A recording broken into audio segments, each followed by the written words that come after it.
মহাকারণিক তথাগত সম্যক সম্বুদ্ধ বিরাগময় বুদ্ধের ধর্ম আর বিশুদ্ধ সর্বগুণে গুণান্বিত অনুত্তর পুণ্যক্ষেত্র বুদ্ধের শ্রাবক সঙ্গ এই ত্রিবিধ শ্রেষ্ঠ রত্নকে সর্বপ্রথমে স্মরণ করছি।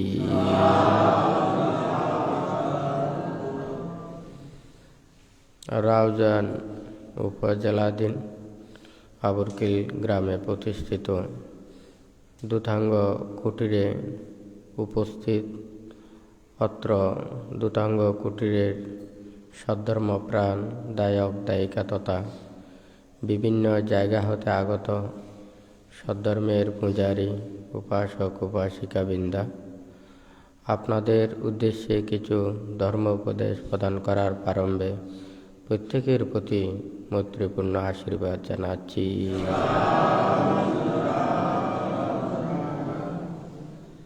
যে ধর্ম আদিতে কল্যাণ, মধ্যে কল্যাণ এবং পর্যবসানে কল্যাণ, যে ধর্ম আচরণের মাধ্যমে সকল প্রকার দুঃখ থেকে নিবৃত্তি লাভ করে নির্বাণ সত্যকে উপলব্ধি করতে পারে, সেই ধর্ম শ্রবণের পূর্বে প্রত্যেকে ত্রিরত্নের প্রতি শ্রদ্ধা উৎপন্ন করুন।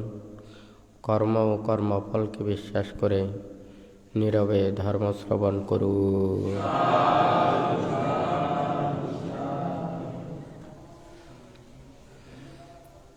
বুদ্ধ ধর্মপদের গাথায় বলেছেন, আত্থা নাওয়া কথাং পাপাং আত্থনা সংকিলিষ্যতি আত্মনা অকথং পাপং আত্মনাবা বিশুজ্যতি শুদ্ধি অশুদ্ধি পাশ্চাত্যাং নাইয়াং বিশুদ্ধয়ে। অর্থাৎ আমরা নিজেরা পাপকর্মের মাধ্যমে আমরা নিজেদেরকে কলুষিত করি, আর পাপ অন্যায় অপরাধ কর্ম থেকে বিরত থেকে নিজেদেরকে পরিশুদ্ধ রাখতে পারি। শুদ্ধ হওয়া বা অশুদ্ধ হওয়া এটা কেউ একজন অপরজনকে করতে পারে না।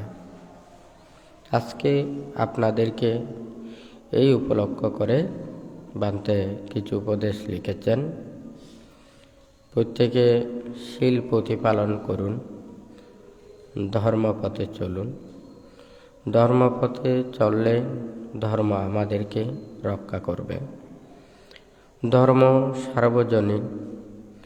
রোগের নিরাময়ের জন্য আমরা ঔষধ সেবন করি, ঠিক তেমনি মনের পাপকে দূরীভূত করার জন্য ধর্ম আচরণ করি। আত্মশুদ্ধির জন্য, আত্মমুক্তির জন্য ধর্মকে ধারণ করুন। অহিংসা, মৈত্রী, ত্যাগের মাধ্যমে প্রকৃত বৌদ্ধ হও। ক্ষমা, ধৈর্য গুণ বর্ধন করো। পারস্পরিক হিংসা পরিত্যাগ করিয়া মৈত্রীর বন্ধনে আবদ্ধ হও। এখন বান্তে সবসময় বলে থাকেন, এই পৃথিবীতে জন্ম লাভ করে আমরা এই পৃথিবীর রূপ, রং, বৈচিত্র্য এগুলো আমরা দর্শন করে নিজের মনের অনেক কিছু পরিপূর্ণতা সাধন করি, জ্ঞান চর্চা করি, অনেক কিছু অর্জন করি। আমাদের যদি চক্ষু না থাকে তাহলে এই পৃথিবীর সমস্ত সৌন্দর্য, সমস্ত রূপ দ্বারা যেগুলো জ্ঞান অর্জন করা যায় সেগুলো থেকে আমরা বঞ্চিত হই। কারণ আমাদের চক্ষু না থাকলে এই পৃথিবীর রূপ, রং, বৈচিত্র্য, এমনকি যেটা স্বর্গের সৌন্দর্য তার কোনো কিছু নয়, হয় নাকি না? তাহলে আমরা সবাই তো সৎ উপদেশ দেওয়ার জন্য চেষ্টা করি, সবাই একজন অপরজনের ভালো হওয়ার জন্য চিন্তা করি। তাহলে ধর্মটা কি? সবার এখানে আমাদের যখন অসুখ বিসুখ হয় আমরা প্রত্যেকেই রোগ থেকে নিরাময়ের জন্য ওষুধ সেবন করি। এটা ওষুধ জানে না কার রোগ হয়েছে, কার কতটুকু রোগ, এগুলো কোনো কিছু না। ওষুধের কর্মটা তার বিপরীত সেই ধর্মকে রুদ্ধ করা, রোধ করা। তাহলে ঠিক তদ্রূপ ওষুধই রোগকে নিরাময় করে। ঠিক তদ্রূপ একটা ধর্ম আমাদের মনের ভিতরে যা কিছু পাপ, সেগুলোকে দূরীভূত করার জন্য তো আমরা ধর্ম আচরণ করি। মনের মধ্যে যদি লোভ, দ্বেষ, মোহ, হিংসা, বিদ্বেষ সেগুলো কাজ করে, তখন তো ধর্ম এটা কাজ করতে পারে না। আমরা নিজেদের পোশাক আশাক, এই দেহটাকে পরিচ্ছন্ন করার জন্য ওখানে পানির সাহায্য নিই, তাহলে পানি তো পরিষ্কার হতে হবে। আমি যদি গোলা পানিতে দিয়ে নিজের গা পরিষ্কার করি, বরঞ্চ সেই গোলা পানির গোলাগুলোই নিজের গায়ে বেজে যাবে, হয় নাকি না? তাহলে পরিষ্কার পানি দিয়ে আমাদেরকে ধৌত করতে হবে, পরিষ্কৃত করতে হবে। ঠিক তদ্রূপ আমরা তো সবাই ধর্মকে উপলব্ধি করতে চাই, ধর্মকে আচরণ করতে চাই। তাহলে সেই ধর্ম কোথায়? বুদ্ধ বলেছেন, মানন চাপা জানাতি ধাম্মে চাপা জানাতি। ধর্ম দ্বারাই, মন দ্বারাই ধর্মকে উপলব্ধি করতে পারে। তাহলে আমরা যত বেশি নিজের মনকে পরিষ্কার করতে পারবো, শুদ্ধ করতে পারবো, তত বেশি ধর্মকে আমরা সুন্দরভাবে জানতে পারবো। কিন্তু আমাদের মনের মধ্যে লোভ, দ্বেষ, মোহ, হিংসা, বিদ্বেষ এগুলো যদি আমাদের অন্তরের মধ্যে থাকে, আমরা ধর্ম দিয়ে যতই পরিষ্কার করার জন্য চেষ্টা করি না কেন, আমরা জ্ঞান উৎপন্ন করার জন্য চেষ্টা করি না কেন, এটা আমাদেরকে উপকারে আসবে না। ডাক্তাররা ওষুধ যেমন দেন, সাথে সাথে অনেক কিছু নীতিমালাও দেন, কিভাবে ওষুধ খেতে হবে এবং কিভাবে চলতে হবে, বিধিনিষেধগুলো, কিছু জিনিস আচরণ করা, কিছু পরিত্যাগ করা, হয় নাকি না? তাহলে এগুলো যদি ওষুধ খায়, কিন্তু আরেক দিকে ও নীতিমালাগুলো রক্ষা করে না, যেভাবে ওষুধ খেতে বলেছে সেই নিয়ম অনুযায়ী যদি না খায়, তাহলে ওই রোগ থেকে নিরাময় হওয়া যায় না, হয় নাকি না? সবাই তো আমরা ভালো চাই, সবাই ভালো চায়, সবাই অপরজনের সাহায্য করতে চায়, উপকার করতে চায়, সেবা করতে চায়, সবাই বলে। কিন্তু আমরা যখন বান্তে একটা কথা বলে, স্বার্থ মানুষকে অপদার্থ করে তোলে। আমরা মানুষ খুব স্বার্থপর। অন্যান্য প্রাণীরা, এমনকি উদ্ভিদ রাজিও, চাঁদ সূর্য এত বেশি স্বার্থপর নয়। আমরা যখন এই স্বার্থের কথা চিন্তা করি, তখন অপরজনের সুখ, দুঃখ, শান্তি, সুখ এগুলো আমরা সহ্য করতে পারি না। তখনই আমাদের মনের মধ্যে এই খারাপ যুদ্ধগুলো শুরু হয়। তাহলে আমরা তো সবাই চাই মানুষকে সুখ দিয়ে আমরা সুখী হতে, এটাই আমাদের চিন্তা করতে হবে। কিন্তু আরেকজনকে দুঃখ দিয়ে, কষ্ট দিয়ে আমি যতই সুখের আশা করি না কেন, আমরা সুখ পাব না। নিজের মনের মধ্যেই তো সুখ এবং শান্তি। আমাদের মনের মধ্যে যখন পাপ থাকে না, কার প্রতি হিংসা থাকে না, বিদ্বেষ থাকে না, প্রত্যেকের প্রতি মৈত্রী ভাবাপন্ন হয়, তখন সে অটোমেটিক সে শান্তি লাভ করে, সুখ লাভ করে। কিন্তু আমাদের মনের মধ্যে যখন লোভ, দ্বেষ, মোহ, হিংসা, বিদ্বেষ এগুলো কাজ করে, তখন কিন্তু আমরা অনেক কাজ করতে পারি, কিন্তু আমাদেরকে শান্তি দেয় না। যেমন অন্যায় কিংবা অপরাধ করলে আমাদের সবসময় একটা ভয় থাকে, তাহলে এই খারাপটা যদি অন্য কেউ দেখে, সে আমাকে নিন্দা করতে পারে, খারাপ বলতে পারে, হয় নাকি না? তারপরে আমাকে শাস্তি দিতে পারে। তাহলে আমরা যখন এই নিজের পাপগুলোকে যদি দূরীভূত করি, অন্যায়গুলোকে যদি পরিত্যাগ করি, তাহলে কেউ আমাকে খারাপ বলতে পারে না, খারাপ বলতেও পারে। হ্যাঁ, চাঁদ আমাদেরকে উপকার করে, আলো দেয়। চাঁদেরও নাকি কলঙ্ক আছে, কথায় নাকি বলে, হয় নাকি না? কিন্তু সবাই জানে না, চাঁদ যদি না থাকে এই পৃথিবীতে একটা প্রাণীর অস্তিত্বও থাকবে না। চাঁদ হচ্ছে যে এই পৃথিবীর এই উদ্ভিদ এবং প্রাণী জগতের জন্য মাতা সদৃশ, আর সূর্য হচ্ছে যে পিতা সদৃশ। হ্যাঁ, মাতা পিতা ছাড়া যেমন আমরা পৃথিবীর মুখ দেখব না, ঠিক তদ্রূপ এই চাঁদ সূর্য ছাড়াও এই পৃথিবীর উদ্ভিদ এবং প্রাণী একটাও ওখানে অস্তিত্ব থাকবে না। তবুও কিন্তু আমরা চাঁদের কলঙ্ক তো গাই, হয় নাকি না? ঠিক তদ্রূপে আমাদের প্রত্যেকেরই উচিত, প্রতিটা মানুষের কিছু সদ্গুণ আছে, খারাপ গুণও আছে, হয় নাকি না? আমরা ভালোগুলোকে বর্ধন করি, খারাপগুলোকে পরিত্যাগ করি, হয় নাকি না? বাড়ির মধ্যে অনেক কিছু থাকে, ভালো কাপড়ও থাকে, পুরনো কাপড়ও থাকে। আমরা ভালো কাপড় দিয়ে ভালো কাজে ব্যবহার করি, আর পুরনো কাপড় দিয়ে ওগুলো দিয়ে মোছার কাজ করি। আর যেগুলো একেবারে চলে না সেগুলো ওখানে কাঁথা বালিশের ভিতরে ঢুকিয়ে কাজ করে। কথা ঠিক আছে নাকি নেই? বানতে এটা বলার অর্থ কি? কারণ আমরা মানুষ সবাই এখানে পৃথিবীতে এসেছি, সবাই কিন্তু একই গুণের অধিকারী নয়। তাহলে তো সবাই বিজ্ঞানীর মতো হয়ে যেতে পারতেন, কিন্তু সবাই বিজ্ঞানী হতে পারে না, সবাই এতটুকু জ্ঞানীও হতে পারে না, এত ত্যাগী, সহ্য এবং ধৈর্য এগুলো গুণেরও সবাই হতে পারে না। তাহলে আমাদের বুঝতে হবে, সবার আমাদের চক্ষু আছে, হাত পা আছে, এই দেহটা আছে বটে, কিন্তু আমাদের চিন্তা, চেতনা, মন, মানসিকতা এগুলো কিন্তু আমাদের অনেক তফাৎ আছে। বানতে কিছুদিন আগেও বলেছিল, আমাদের মন লাগবে কাজ করতে, মন না থাকলে সে কাজ করতে পারে না, ভালো কাজ করতে পারে না। ভালো কাজ করার জন্য প্রয়োজন ভালো মন, হয় নাকি না? আমরা নিজেদের মন যদি ভালো করতে পারি, ভালো কাজও করতে পারবো, হয় নাকি না? আমাদের বড় হতে হেতু লাগবে। হ্যাঁ, এমনি বড় হতে পারে না। একটা কলা গাছকে আপনি সারাদিন ওখানে যত্ন করেন, হ্যাঁ, সার দেন, বলের পানি দেন, সব কিছু দেন, এটা বটবৃক্ষ এবং বুধিবৃক্ষর মতো করতে পারবেন না, হয় নাকি না?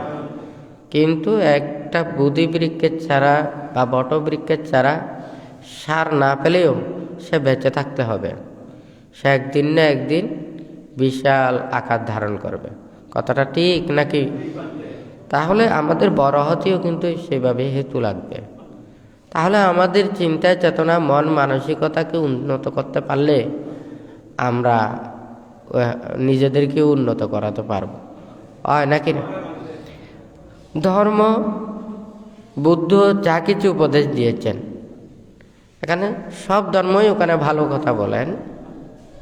এখানে কোনো ধর্মে বলেন না চুরি করার জন্য, বলেন না মিথ্যে কথা বলার জন্য, বলেন না হ্যাঁ অন্যজনকে আঘাত দেওয়ার জন্য, বলেন না, হয় নাকি না? তারপরে এই নেশাদ্রব্য খাওয়ার জন্যও বলেন না, হয় নাকি না? অন্য প্রাণীকেও আঘাত দেওয়ার জন্য বলেন না। হ্যাঁ, শুধু আমরা ওই দিকে না যাই, আমরা আমাদের মানুষের মধ্যে যারা একটু ভালো মানুষ, তারাও তো অপরজনের ভালো চায়, সে খারাপ চায় না। আর যারা মহান, যারা অনেক গুণী, জ্ঞানী, ওনারা তো অবশ্যই মানুষের ভালো চাইবে। আর যারা দয়ার সাগর, হ্যাঁ, তাদের দয়া মায়া শ্রেষ্ঠত্ব উপনীত হয়েছে। যারা দয়ালু তারা সকল প্রাণীর প্রতি তো মৈত্রীপরায়ণ, হয় নাকি না? কাউকে ক্ষতি করার জন্য, কাউকে দুঃখ দেওয়ার জন্য এই কথাটা বলেন না। বানতে কিছুক্ষণ আগেই যে কথাটা বলেছেন, স্বার্থ, বানতে বলেছে স্বার্থ মানুষকে অপদার্থ করে তোলে। আমাদের এই মনটাকে কলুষিত করে তোলে আমাদের স্বার্থ। যারা অনেকেই মনে করেন আমি নিজে কষ্ট পাই কিন্তু কাউকে যাতে কষ্ট না দিই, এটা হচ্ছে সদ্গুণ, হয় নাকি না? তাহলে আমার নিজের স্বার্থের জন্য যখন অপরজনকে দুঃখ কষ্ট এগুলোর জন্য চিন্তা করব, এটা আমাদের মন কোনোদিন উন্নত নয়। এটা আমাদের নিচের দিকেই নিয়ে যাবে। কারণ দেখুন, কর্ম এবং কর্মফল সকল ধর্ম বলে এ কপাল, হয় নাকি না? কপালে এমনি দেখা যায়, একটা চুলও দেখা যায় না, হয় নাকি না? তো মানে ভাগ্যের লিখন যায় না খণ্ডন, হয় নাকি না? এই কপালের কথা সবাই বলেন না? সবাই ওখানে লটারিতে যায়, কেউ দেখা যায় 10 টাকা দিয়েও কোটি টাকা পায়, হয় নাকি না? লক্ষ টাকা পায়, হয় নাকি না? আবার কেউ যায় কোটি টাকা দিয়ে ব্যবসা করে সব কিছু হারায়, হয় নাকি না? তাহলে এই পৃথিবীতে আমরা এসে পুরো পৃথিবীও যদি আমরা লাভ করি, এগুলোকেও যদি জয় করি, আমাদের সব কিছু ফেলে চলে যেতে হবে। তাহলে সৎ জ্ঞানী গুণী মানুষেরা চিন্তা করে আমরা যাওয়ার সময় যাতে আমরা কিছু নিয়ে যেতে পারি, অর্থাৎ পুণ্য সৎকর্মের মানে সদ্গুণগুলো, সেই পুণ্যগুলো আমরা নিয়ে যেতে পারি। আর মানুষের জন্য যা কিছু করা যায় সেগুলো মানুষেরা সুখ ভোগ করে নিজেরা উপকৃত হয়ে আমাদেরকে স্মরণ করবে। কথাটা ঠিক নাকি বেঠিক? তাহলে আমরা যদি সেইভাবে আমরা যদি চিন্তা করি, তাহলে তার কোনো প্রকার দুঃখ থাকে না।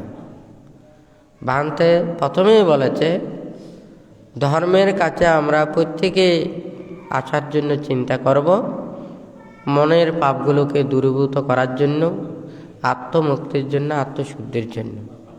কিন্তু সেই ধর্ম যখন আমাদের স্বার্থের জন্য ব্যবহার হয়, তখন এই ধর্মের পবিত্রতা আর থাকে না। তখন এই ধর্মের পবিত্রতা নষ্ট হয়ে যায়, গুণগুলো নষ্ট হয়ে যায়, পক্ষ বিপক্ষ নানান ধরনের হিংসা উৎপন্ন হয় নাকি না? তাহলে আমাদের উচিত ধর্ম আচরণ করে আমাদের মনের পাপগুলোকে দূরীভূত করা। আমরা যদি এগুলোকে পরিত্যাগ করতে পারি, তাহলে আমাদের ধর্ম আচরণের সার্থকতা আসবে, হয় নাকি না? তাহলে এখানে অহিংসা, মৈত্রী, ত্যাগ, ক্ষমা এবং ধৈর্যগুণ এগুলো আমাদেরকে কি করবে? মানুষ স্বভাবতই ভুল করে, অন্যায় করে কিংবা অপরাধ করে, আবার ভালো করে, ভালো চিন্তা করে। কিন্তু মনের মধ্যে যতক্ষণ ভালোটা থাকে তার চাইতে বেশি খারাপটা থাকে। যে কোনো একটা শোনার পর, যে কোনো একটা দেখার পর 10 জন মানুষ 10টা চিন্তা করবে। যেই ধরনের মানুষ সে সেটাই চিন্তা করবে। এই ধরনের তো অনেক গল্প আছে, অনেক কিছু কথা আছে। কিন্তু আমাদের প্রত্যেকেরই উচিত আমাদের মনটাকে শুদ্ধ করা, হয় নাকি না? আমরা মনটাকে শুদ্ধ করতে না পারলে যে কোনো একটা যদি ওখানে উপদেশ দেওয়া হয়, দেশনা দেওয়া হয়, যে বিষয় নিয়ে চিন্তা করেন সে কিন্তু সেটা নিয়ে ভাববেন। এটা নিয়ে বানতে অনেক সময় দেশনাইও বলেছেন তো। একজন মানুষ সে চুরি করে রাস্তার পাশে কোনো একটা জিনিস রেখে চলে গেছে। তারপরে এখন দিনের বেলায় আরেকজনের ওখানে হাত থেকে জিনিস একটা পড়ে গেছে, সেটাও ওখান থেকে খুঁজতেছে। এখন চোর মনে করবে সেও মনে হয় রাত্রে চুরি করেছে, ওই মানে সে জিনিসটা খুঁজতেছে। এখন ওই মানুষটা মনে করবে সে তার কাছ থেকেও কোনো জিনিস পড়ে গেছে, তাকে চোর মনে করবে না। চোর মনে করবে ওকেও চোর, ভালো মানুষ, ওকেও কিন্তু ভালো মানুষ মনে করবে। কথাটা ঠিক নাকি বেঠিক? আমরা মানুষের মধ্যে আমরা কত পাপ, অন্যায়, অপরাধ, হিংসা, বিদ্বেষের মধ্যে থাকি। আমাদের মন তো সবসময় এগুলো চিন্তা করে। যারা শুদ্ধ মুক্তির কথা বলেন, ত্যাগের কথা বলেন, অহিংসার কথা বলেন, প্রতিক্ষণ সকল প্রাণীর প্রতি মৈত্রীভাবাপন্ন, সবার মঙ্গল এবং কল্যাণ চিন্তা করে থাকেন, তারা তো কারো ক্ষতির চিন্তা করেন না। তাহলে কি তাদেরকে নিয়েই যখন মিথ্যা নানান কিছু বলা হয়, তাহাদেরকে অপবাদ দেওয়া হয়, তাহাদেরকে ক্ষতি করার জন্য চিন্তা করে, তাহাদের অমঙ্গলের কথার জন্য চিন্তা করে, তাই তখন কি হয়, সেটা কিন্তু তাহাদেরকে ফলভোগ করতে হয়। এখানে দেশে অনেক মানুষ আছে, হয় নাকি না? তাহলে একটা রাষ্ট্রপতির ক্ষমতা, প্রধানমন্ত্রীর ক্ষমতা, হয় নাকি না? তারপরে হচ্ছে একটা সাধারণ মানুষের ক্ষমতা এক নয়। হ্যাঁ, তাহলে একজন সাধারণ মানুষকে গালে দেব আর একটা রাষ্ট্রপতিকে গালে দেব, এটা এক নয়, হয় নাকি না? তাহলে প্রাণীকে আঘাত দেওয়া গো, বুদ্ধকে আঘাত দেওয়া, হ্যাঁ, আর একজন শিলবানকে আঘাত দেওয়া, আর একটা দুশীলকে আঘাত দেওয়া, আর একটা তির্যক প্রাণীকে আঘাত দেওয়া, এটাও এক নয়, হয় নাকি না? তাহলে ঠিক তদ্রূপ আমরা সেটা বুঝতে পারি না, আমরা জানতে পারি না। প্রতিটা মুহূর্তে আমাদের এইভাবে কর্মের বিভাগ ভোগ করতে হবে। আপনারা যদি মনে করেন না আমরা অন্যায় অপরাধ, আমাদের অনেক কিছু জ্ঞান আছে, আমাদের অনেক অভিজ্ঞতা আছে, এখন এই জ্ঞানের কোনো লাভ নেই।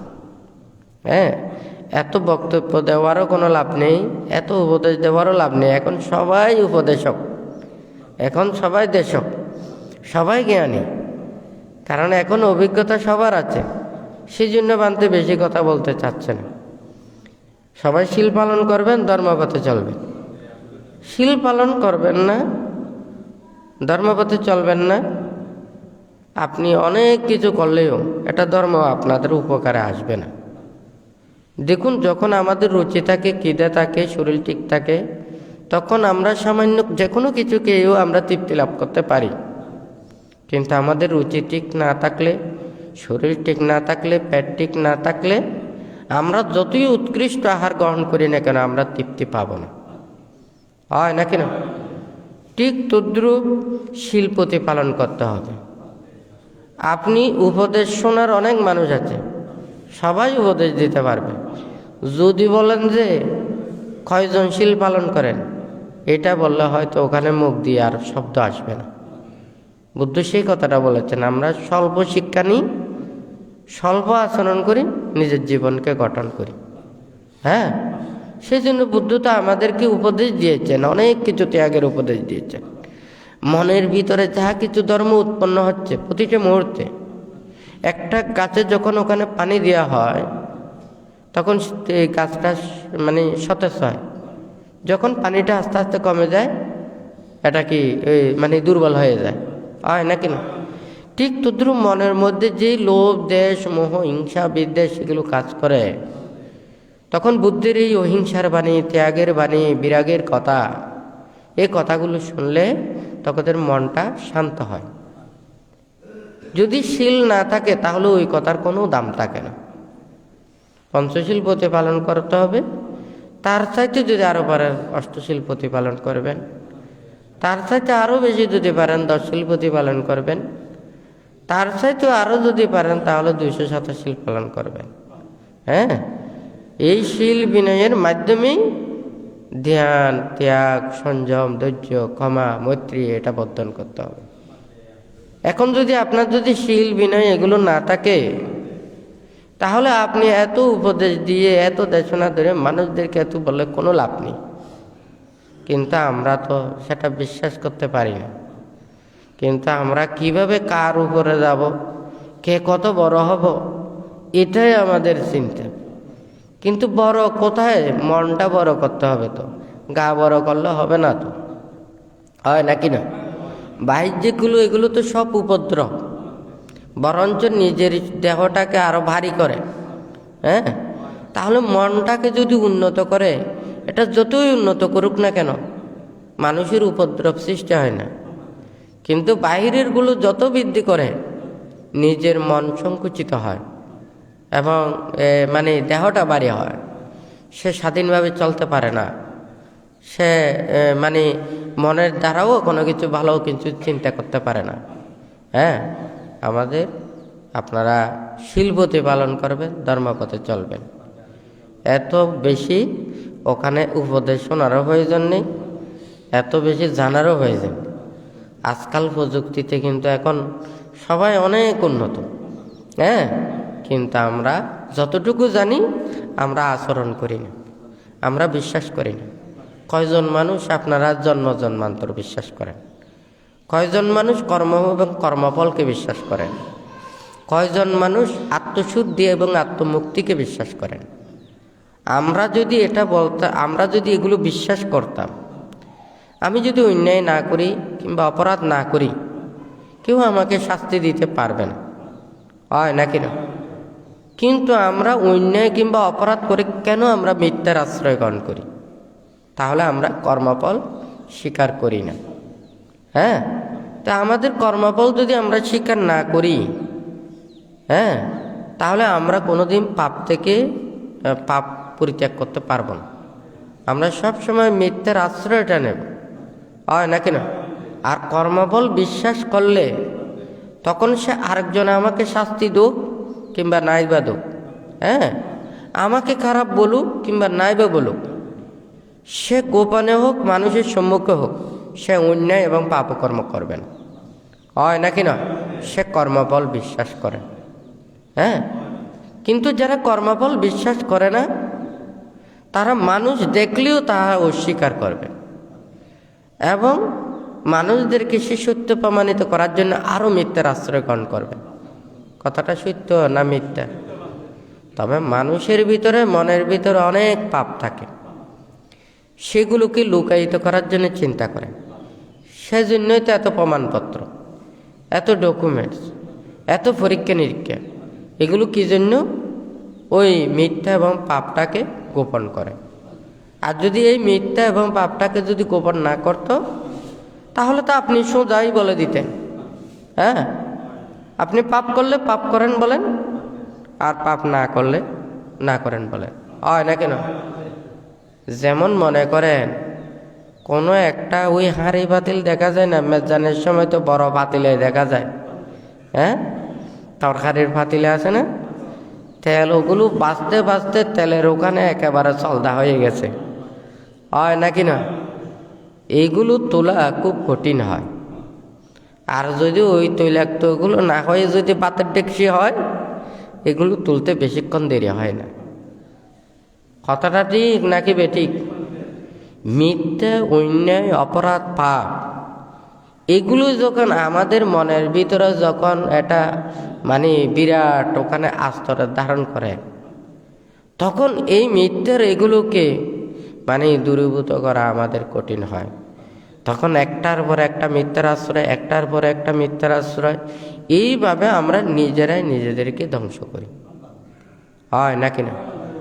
আর যদি সত্যকে যদি সত্য বলতো, মিথ্যাকে যদি মিথ্যা বলতো, তখন কিন্তু মানুষ এতগুলো পরিস্থিতির সৃষ্টি হতো না। ভান্তে অনেক সময় বলে, আজকে আমাদের প্রযুক্তি যেমন আমাদেরকে অনেক কিছু উপকার করতেছে, আবার ক্ষতিও করতেছে।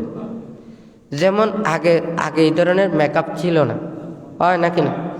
এখন এই মেকআপ আস্তে আস্তে আসার কারণে একজন মানুষকে চেনার জন্য অনেক কিছু পরীক্ষা নিরীক্ষা করতে হচ্ছে, হয় নাকি না? আর যদি মেকআপ না থাকতো, তাহলে মানুষ এতগুলো বিব্রত হতো না, হয় নাকি না? কারণ এতগুলো প্রযুক্তি যত কিছু ওখানে আমাদেরকে দিচ্ছে, আমরা তত এই প্রযুক্তিকে মিথ্যারভাবে ওখানে আশ্রয় ব্যবহার করতেছি, হয় নাকি না? তাহলে একটা মনে করেন যে সহজ সরল যদি সে সাদা মানুষ হয়, সে যা দেখে তা বলে, যা শোনে তা বলে, সেই মানুষকে নিয়ে চোরেও কোনোদিন চুরি করতে যাবেন, হ্যাঁ,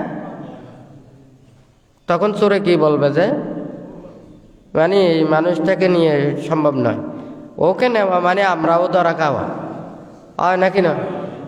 তাহলে অথচ কিন্তু সেই মানুষটাই ভালো মানুষ।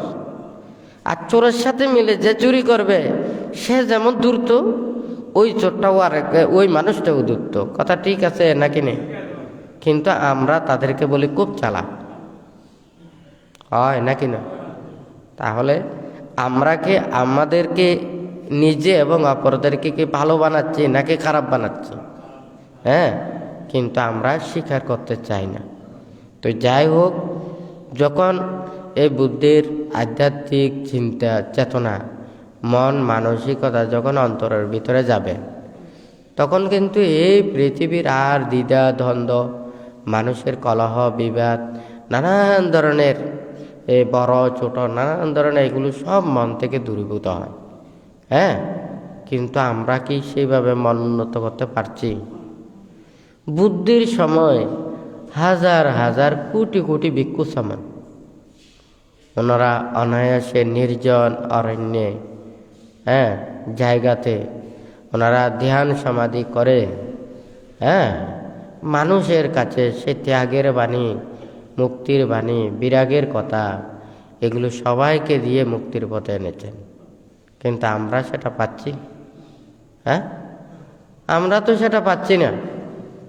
যারা পূজারী বলেন তাহারাও শিক্ষা করতে চায় না, যারাও মুক্তির পথের দিকে আসে তারাও মুক্তির কাজ করতে চায় না। তাহলে এখানে দুই দিকেই ওখানে সংশয়, কিন্তু পান্তে চিন্তা করে। বুদ্ধ যে বলেছেন ধর্মপথে চললে ধর্ম আমাদেরকে রক্ষা করবে। আমাদেরকে যা কিছু খাওয়ায় বুদ্ধ খাওয়ায়, আমাদেরকে যা কিছু দেন বুদ্ধ দেন। এখন বুদ্ধের কথা মতো চলে আমরা যা পাবো তাতে আমরা সন্তুষ্টি লাভ করব, আর অন্য কোনো কিছু চাওয়া পাওয়ার নেই। বুদ্ধের সময় বুদ্ধ প্রমুখ ভিক্ষু সংঘরা ওনাদের ধন কি? আপনাদের টাকা পয়সা ধন দৌলত এগুলো নিয়ে আপনারা ধনী বলেন, কিন্তু একজন ভিক্ষুর সে ধন হয় সেটা হচ্ছে শীল, বিনয়, শান্ত দান্ত সমাহিত, অহিংসা, মৈত্রী, ত্যাগ, এগুলো হচ্ছে যে ভিক্ষুদের গুণ।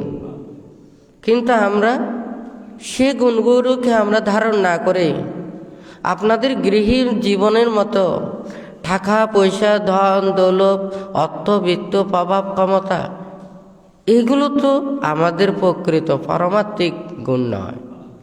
শীল সমাধি প্রজ্ঞায় নির্বাণ সত্যই নির্বাণ কর্মপথের মুক্তির কর্মপথের প্রকৃত গুণ শীল সমাধি এবং প্রজ্ঞা। কিন্তু আমরা সেই গুণগুলোকে কতজনেই ওখানে ধারণ করতেছে, কতগুলো কি এগুলোকে মেনে নিচ্ছে। এগুলোকে যদি আমরা মেনে না নিই তো ধর্ম আমাদেরকে কিভাবে উপকার করবে? কারণ ধর্মকে আমরা তো যথাযথভাবে পালন করছি না, লালন করছি না, অনুধাবন করার জন্য চেষ্টা করছি না। আমরা যেমন চেষ্টা করতেছি না, আপনারাও সেইভাবে এভাবে চিন্তা করেন, হয় নাকি না? তাহলে এটা দিয়ে কোনোদিন ধর্ম রক্ষা হবে না। আপনারা প্রত্যেকেই শীল বিনয়ের প্রতি শ্রদ্ধাশীল হন, কারণ এই শীল বিনয় না থাকলে ওখানে ধর্মও থাকবে না। এখানে যদি অনেক কিছু এখানে স্থাপত্য অনেক কিছুর এগুলো চিন্তা করেন, এগুলো কোনো ধর্মের নিশানা নয়। তাহলে বুদ্ধ যখন ছিলেন তখন কোটি কোটি ওখানে এই যে ভিক্ষু সমন থাকতেন, তাহলে তো মনে হয় এই কোটি কোটি ওখানে এই বিহার চৈত্য এই মন্দির নানান কিছু হতো। কারণ বুদ্ধের সমকালীন আপনারা কয়টা দেখুন বলুন তো, কয়জনই ওগুলো করেছেন? আর যেগুলো ছিলেন ওখানে শুধুমাত্র ধ্যান ভাবনার জন্য প্রযোজ্য ছিল, আর অন্য কোনো কিছু ছিল না। বনে জঙ্গলে পাহাড়ে পর্বতে বৃক্ষমূলে খোলা আকাশতলে পর্বতের গুহায় হয় নাকি না ধ্যান ভাবনায় ওনারা রত হয়েছেন।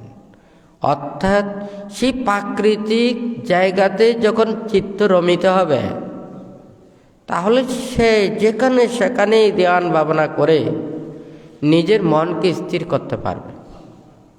কিন্তু আমরা প্রকৃত সত্য থেকে আমরা দূরে চলে যাচ্ছি।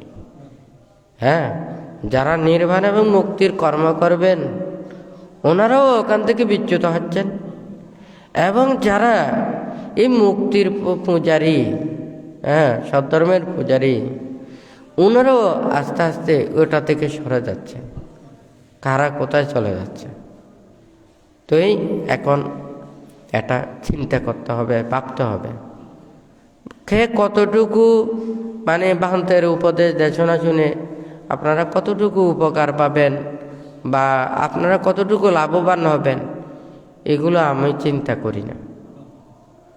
ভান্তে শুধু এটা চিন্তা করে বুদ্ধির অহিংসার মৈত্রীর বাণী মানুষের কাছে দিয়ে যাব, মানুষেরা সেটা ভালো মন্দ বিচার বিবেচনা করে ওনারা যদি নিজের জীবনে কিছু প্রতিষ্ঠিত করতে পারে তাহলে এটা কোনো সার্থকতা আসবে। মানুষ পালন করুক কিংবা নাই বা করুক, মানুষের দ্বার প্রান্তে পৌঁছতে হবে। যদি মানুষের কাছে না পৌঁছে তাহলে সিদ্ধান্ত নেবে কিভাবে? হয় নাকি না? এখন মানুষের কাছে তো পৌঁছতেছেই না। কারণ আমার মন যখন লোভ, দেশ, মোহ, হিংসা, বিদ্বেষে যখন জর্জরিত হয়ে যাবে, আমি আরেকজনকে অহিংসার বাণী দিয়ে তাহার হিংসা মুক্ত করতে পারবো না। বান্তে সব সময় বলে থাকেন বিশাল সমুদ্রের পানি অথচ ছোট একটা ক্ষুদ্র কাষ্ঠ, সেই কাষ্ঠটা যদি তলসিক্ত হয় সমুদ্র প্রমাণ পানিও এক ফোঁটা পানি কাষ্ঠের ভিতরে ঢুকাতে পারে না। হয় নাকি না? কারণ ওটা তলসিক্ত, তেল সাথে পানি বাজে না। আজকে দুর্লভ মানব জন্ম লাভ করে অনেকে এই বুদ্ধির অহিংসার মৈত্রীর বাণী পাচ্ছেন, নির্বাণের কথা শুনছেন। এই দুর্লভ মানব জন্ম পরিত্যাগ যদি হয়ে যায়, কখন আবার মানব কুলে আসবেন?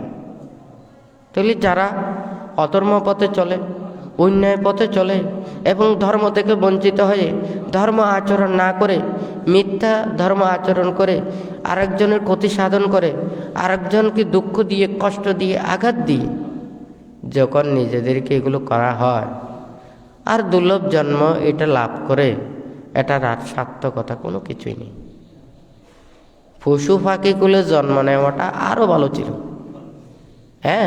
গরু ছাগল হয়ে জন্ম নিলে সে প্রাণী হত্যা করতো না, তার ধর্মজ্ঞান হতো না, সেটা সত্য। কিন্তু মানুষ কুলে জন্ম নিয়ে অন্যায় পাপ কর্ম সম্পাদন করে, তাহলে অনিষ্ট সাধন করে, অধর্ম আচরণ করে, যারা নরকের দ্বার প্রশস্ত করে, তাহলে এতগুলো পাপ অন্যায় অপরাধের চাইতে পশুকুলের জন্ম নেওয়াটাও অনেক ভালো ছিল। কথাটা ঠিক নাকি বেটি? কিন্তু কেউ ওই নিরীহ প্রাণীকুলে জন্ম নিতে চায় না। মানব জন্ম দুর্লভ জন্ম। তাহলে অনেক পুণ্যের প্রভাবে আপনারা প্রত্যেকেই মানব কুলে এসেছেন। এটাকে সার্থকে রূপান্তরিত করতে হবে। একটা জিনিস যেমন দুর্লভ জিনিস লাভ করা কঠিন, এটাকে রক্ষা করাও আরও কঠিন। তা আমরা দুর্লভ জিনিস লাভ করেছি, এটাকে আমরা সুন্দরভাবে রক্ষা করি, তাহলে আমাদের কারো ক্ষতি হবে না। হয় নাকি না? আজকে এই কথাটা যখন আসে, অথচ গ্রামে গঞ্জে প্রতিটা জায়গায়, সব জায়গায়, সব স্থানে শুধু দান ধর্ম কুশল কর্মের নানান ধরনের উপদেশের কথা শুনে। হয় নাকি? তাহলে বুদ্ধির এই যে ত্যাগ অহিংসার মুক্তির বাণীগুলো আমরা মানুষকে দিয়ে আমরা কেন হিংসার কাজ করতেছি? হয় নাকি না? কথাটা ঠিক আছে? আজকে যদি সবাই যদি এই ধর্মের কথা চিন্তা করত, তাহলে কেউ যে যতটুকু তাহাদের কর্ম দ্বারা আয়ত্ত করতে পারত, প্রত্যেকের লাভবান হতো। কিন্তু মনে করেন না, আমি যখন একটা নিম্ন কাজের হয়ে জন্ম নিয়েছি, আমাকে সারা জীবনই নিম্ন কাজ করতে হবে, এটা তো ঠিক নয়। আমরা যখন পাপের করে জন্ম নিয়েছি, শুধু পাপ কাজই করতে হবে, আমরা পুণ্য কাজ করতে পারবো না। আমরা খারাপ হয়ে জন্ম নিয়েছি, শুধু খারাপটাই করে যাব, ভালো কাজ করতে পারবো না। আমি অধর্মে জন্ম নিয়েছি, আমি সারা জীবন অধর্ম পথে চলবো, এটা তো হতে পারে না। তবে সবাই চিন্তা করবেন, ভাববেন, কেউ কারো নয়। কারণ আমি আপনাদেরকে স্বর্গেও নিলে আপনারা স্বর্গে সন্তুষ্ট পাবেন না। আপনারা স্বর্গের কাজ করে যদি আপনি স্বর্গে যান, স্বর্গের স্বাদটা লাভ করতে পারবেন। আর যদি আপনাদের যদি স্বর্গের পুণ্য না থাকে, স্বর্গে যদি নিয়ে যায়, সেই স্বর্গের মূল্যায়ন আপনাদের হবে না। যেমন আপনি যদি লেখাপড়া বিদ্যা শিক্ষায় আপনি যদি সম্মানিত মানুষ হন, আপনাকে সম্মান দিলে আপনিও সেটা সাদরে গ্রহণ করবেন। কিন্তু অসম্মানিত মানুষ, অজ্ঞ মানুষ, মূর্খ মানুষ, তাদেরকে যদি সম্মান দেওয়া হয়, সেই সম্মান ওটা নিতে পারেন না। তখন সে হাসে, মনে মনে ভাবে আমার মতো অজ্ঞানী আর কেউ নেই, তুমি যে আমাকে সম্মান করতেছো তুমি আর এক অজ্ঞানী। কথাটা ঠিক নাকি বেঠিক? কিন্তু এটা তো মনেই বলে, কিন্তু আমরা এটা স্বীকার করি না, আমরা বিশ্বাস করি না। আমরা সবার মানুষের শুধু মুখটা দেখেই আমরা মনে হয় সন্তুষ্ট হই, তার চাইতে বেশি মনটাই মানুষকে দেখতে হবে, হয় নাকি না? একটা মানুষের অন্তর থেকে যদি একটা ছোট্ট একটা যদি ফুলও যদি প্রদান করে, হ্যাঁ, সেই ফুলও অনেক মহৎ। আর যদি সেটা মন থেকে যদি না হয়ে যদি সেটা বাহির থেকে হয়, অনেক বড় একটা স্তবক দিলেও এটা সার্থকতা আসে না। হ্যাঁ, আমরা মানুষের হৃদয়তা অনেক বড়, আন্তরিকতা অনেক বড়। সেজন্য ভান্তে এখানে লিখেছেন কি, মানে অহিংসা মৈত্রী ত্যাগের মাধ্যমে প্রকৃত বৌদ্ধ হও, ক্ষমা ধৈর্য গুণ বর্ধন করো, পারস্পরিক হিংসা পরিত্যাগ করিয়া মৈত্রীর বন্ধনে আবদ্ধ হও। হয় নাকি না? তাহলে আমরা যদি প্রত্যেকেই সেভাবে ধারণ করি, তাহলে এটা যদি আচরণ করি, আমরা প্রত্যেকের মন উন্নত করে মনে যাহা কিছু অন্যায় পাপ এগুলোকে দূরীভূত করে আমরা প্রত্যেকেই সুখ লাভ করতে পারি, শান্তি লাভ করতে পারি, এবং বুদ্ধির ত্যাগের বিরাগের কথাগুলো ভেবে আমাদের মনের মধ্যে যদি বিরাগ চেতনা জাগ্রত করি, ত্যাগ চেতনা জাগ্রত করি, নির্বাণ সত্যকে যাতে উপলব্ধি করতে পারি, সেইভাবে নিজের মনের মধ্যে একাগ্র চিত্তে রেখে বুদ্ধ ধর্ম সঙ্গের কাছে আশীর্বাদ প্রার্থনা করে 3বার সাধুবাদ প্রদান করুন।